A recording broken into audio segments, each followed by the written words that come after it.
জামায়াত নেতা আজহারুল ইসলামের শুনানির আরো খবর নিয়ে আমাদের সাথে যোগ দিচ্ছেন সহকর্মী সৈকত সাদিক। সৈকত, শুনানির কি খবর আপনার কাছে আছে, আর আজহারুল ইসলামকে আদালতে আনা হয়েছে কিনা সেটি জানাবেন।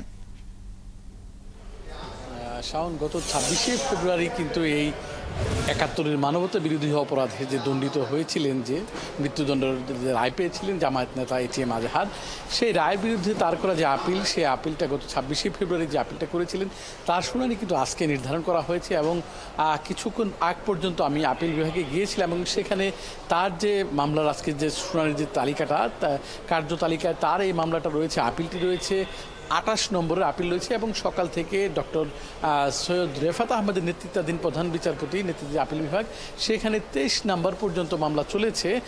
সেটা ৯টা ৪৫-এর খবর আমি আপনাদের বলতে পারি। এরপরে কিন্তু সেখানে অন্যান্য মামলার যে মেনশন যেটা বলা হয়, সেটার জন্য অন্যান্য আইনজীবীরা সেটা দাঁড়িয়েছে। হয়তো যদিও আর ৫ নাম্বার পরেই তার এই আজকের আপিলটা শুনানির কথা রয়েছে, হয়তো আমরা এই আধ ঘন্টার মধ্যে সেটা আবার শুরু হবে।